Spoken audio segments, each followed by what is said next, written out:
Welcome everybody to Dollar Cost Awesome. This is week 49. Nah. That's right. That took us a while to figure out. It's not our first take. But we should be at 5,800 as a result. I goofed up and over contributed by $100, but we'll still roll with it. The second thing being we haven't updated the few viewers who still watch this.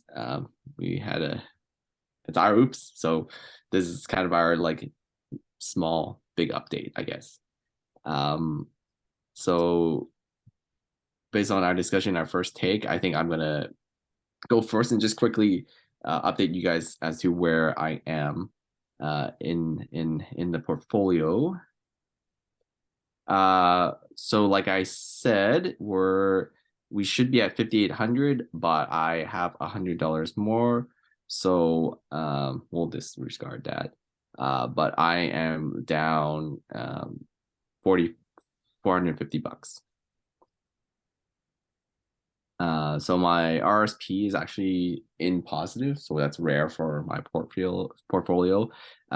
You'll notice that my crypto performance percentage is a little bit down because I did buy some additional Ethereum, I think, because Wealthsimple added staking actually. So staking for Ethereum, I think the other one is Polygon, if I'm not mistaken. But if you buy Ethereum and stake it, just know that it'll be locked until they do an upgrade sometime in the future to unlock it. But besides that, my TFSA, I bought some Tesla because they're down dramatically. And then I think Steven will talk a little bit about some of the politics and some of the stuff surrounding Twitter, which contributed to the fall. I mean, all tech is down, but yeah, they got hit hard. And then I bought some more Brookfield Asset Management. We've talked before. And the rest were ETFs. So I'm not going to go super into depth into that because we talked about them to death. But that is where we are at, a couple of weeks out from the anniversary and the end of our little experiment. So there it is. Was there anything in particular that made you want to buy Tesla? Um, I hold Tesla in my own portfolio. Sorry, this is also my portfolio, but in the portfolio I've always had. Just because regardless of what you feel and think about Elon, I still think they're a very strong tech company that masquerades as an automobile maker. So for that reason, there may be still room to drop, and I think there is, but just where it is now compared to where it was like a year ago, I think it was a lot better buy. So I just wanted to pick up some more shares. Yeah, I'm pretty sure it just hit 50, well, 52-week low, but probably more than that. Like, Mhm. probably like a multi-year low at this point. Yeah. And unfortunately, the negative sentiment is still going on with Elon. And there is some legitimate concern because he's essentially not really running two companies, and people want more of his attention with Tesla and to keep building the company. Because the Tesla has growing pains. There's quality control issues, and um, they're missing deadlines with not just the Cybertruck, but some of their other promises, um, which contributed to the big price inflation a year or two ago. But uh, they are legitimate concerns. So for those reasons, it's fallen a lot, and I think it might fall a little bit more. So Do you know what the PE is right now? I don't. That is a good question, actually. Let me see if I can throw it in there. The PE is 34.9. So still through the roof. It is still through the roof, but the crazy thing, it was like, I swear, it was like, it was disgusting before, and now it's just very high. Well, did they So, did they do a split, or has it uh, actually just fallen this much? I'm well, Like, because it the was at like $800 at one point. yeah, I'm pretty sure they did a split. If you hit the like 5-year, would it show, or is it adjusted for the split in that? It's adjusted. This Okay. is adjusted. Oh yeah, Yeah. yeah, because it was they must have done a 2-to-1 because it was up over 800 at some point. Yeah, I think it was more. It was a 3. You have a Google? Can you Google it? Now it's bugging me. They did, yeah, they did a split. I think it was more than a 2-to-1 split. I think, Oh, it was a 3-to-1. yeah, it must, yeah. Okay, that sounds, That was just in August that happened. So yeah, so like the PE must have been closer to 100 at some point. yeah, it was disgusting. Pretty But crazy. yeah, despite the high PE, again, I think I'll DCA down. I think it's a decent pickup at this price. Um, Definitely, if you look at the option side of things, the inherent volatility is like super high, uh, especially if you're selling puts because of the downtrend. But I think when it's this volatile on the downwards, I'm not saying there's a bottom coming soon, but it's not likely gonna drop another what like it's like 400 1 quarter. I don't think it's gonna drop to $25 again, right? So Yeah, yeah, cool. but yeah, that was my few weeks, months. Yeah, it's been I think around 2 months since the last one. So yeah, I don't own any Tesla directly, but a number of the ETFs I hold have a fairly significant proportion of their holdings in Tesla. Not enormous, I guess, but like a reasonable amount. Cool. I in my other portfolios, I own ARK ETFs, so that's Kathy Wood stuff. If yeah, if Yeah. you're mildly investing, you've probably heard of their ETFs, and yeah, they because they invested in a lot of up and coming in technology stocks, right? They've been hammered like crazy the last year, but when things were good, they were on top of the world. So I have a lot of exposure there, even without the single Tesla stock buys that I've been doing. So Yeah, I own through Emerge, which is like they sell ETFs basically. They partnered with ARK on one. So oh it's a oh Canadian yeah, traded one. It's called EARK. ER, okay, yeah. And yeah, in another portfolio, I own some of that. I bought it at like $21 and it's worth like $6 now.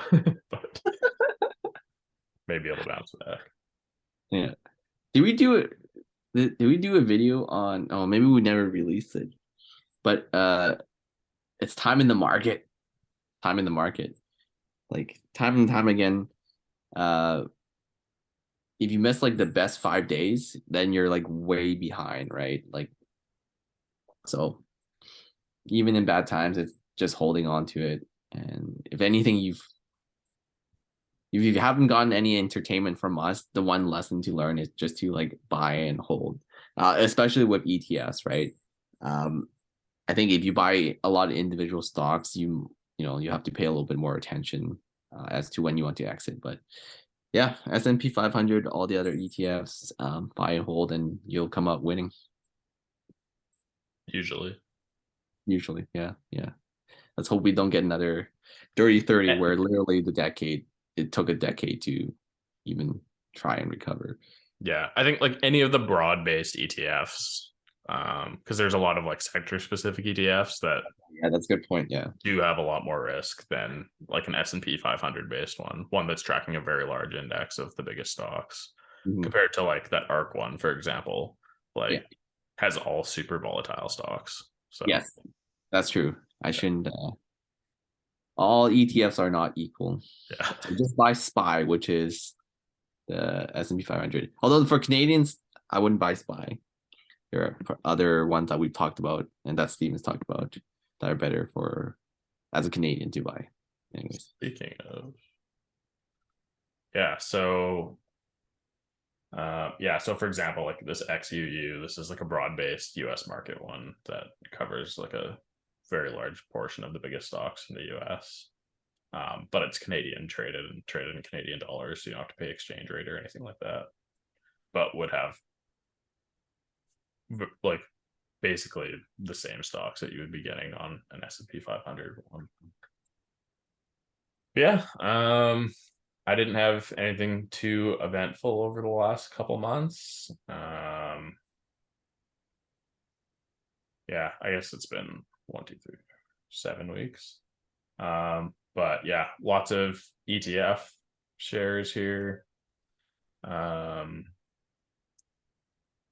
little bit of the tech shares. I did actually buy a fair bit of crypto shares over the last while just to keep my portfolio in balance with my target. So yeah, I'm kind of targeting 10%. I accidentally forgot to put my buys into my spreadsheet 1 week, so then I bought crypto 2 weeks in a row too, which is also why it's like I'm heavy on crypto right now. Just a minute, you're a crypto bro. $20. So just Um, just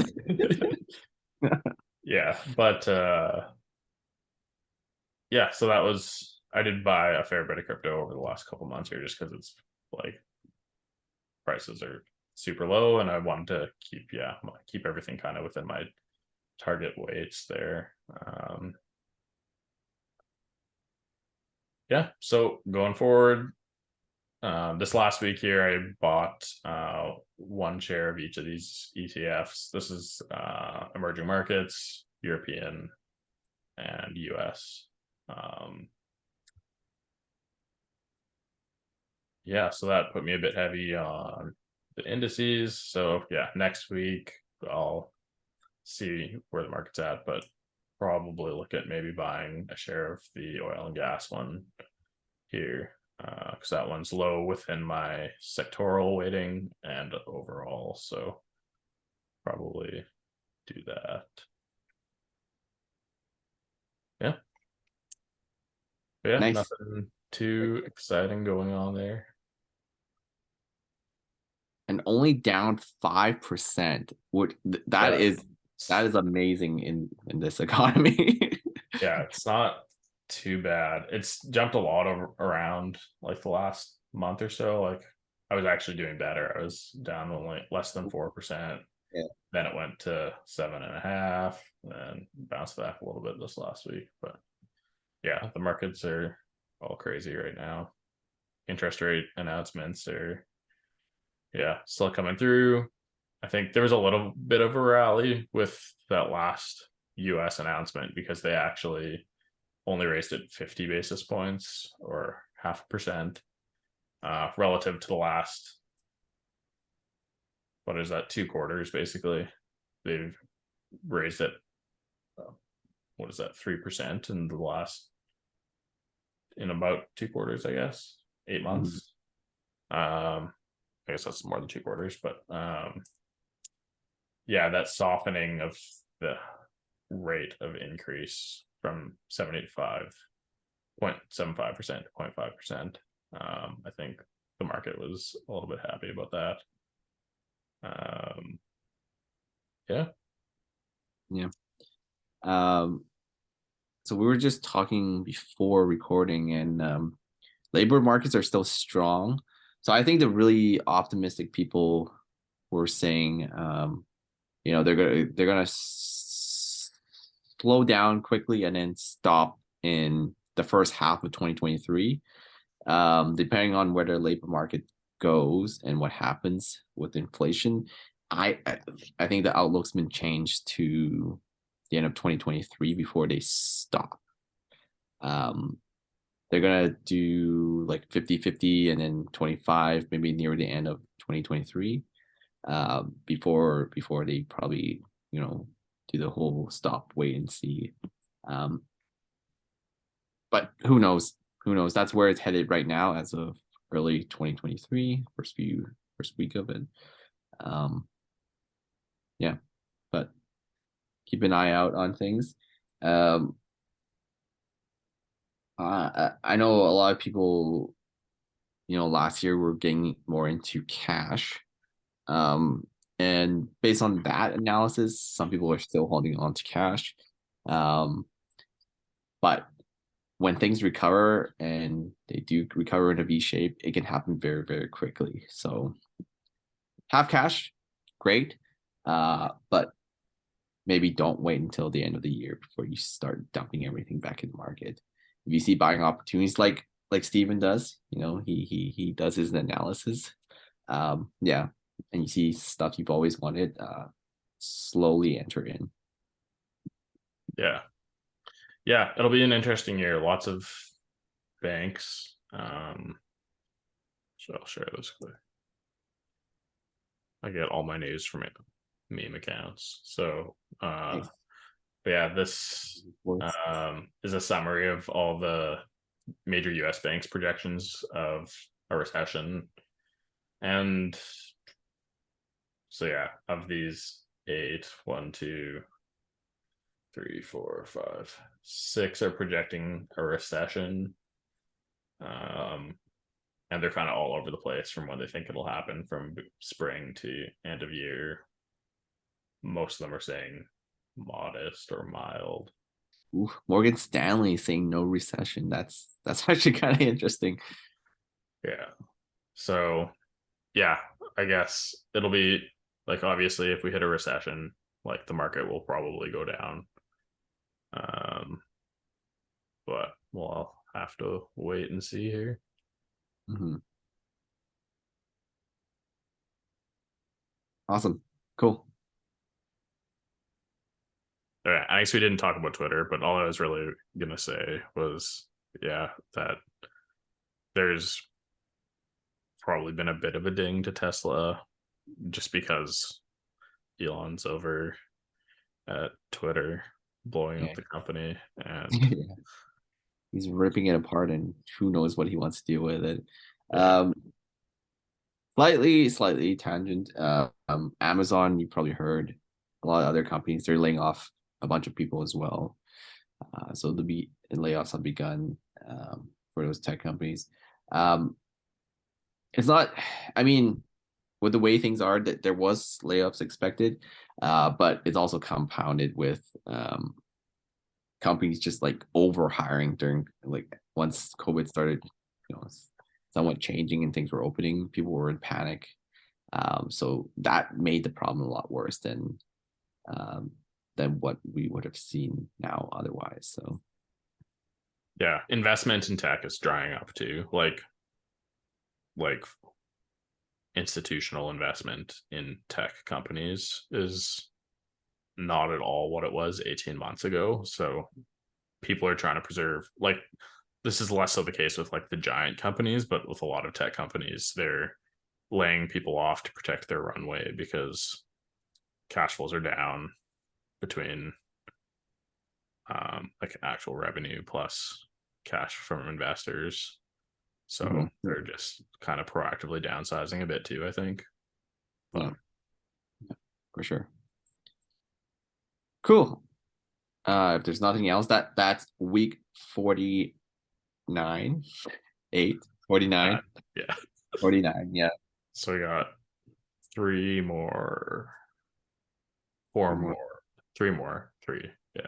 Yeah. Yeah. Do math. I mean, it's not gonna happen, but we were hoping.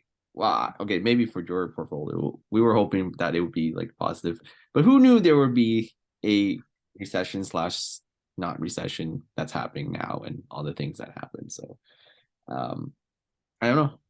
It's getting to the end. We'll see where we end off at the end of the year, and we'll go from there. Cool, Cool. cool. See you next time. See you guys next time.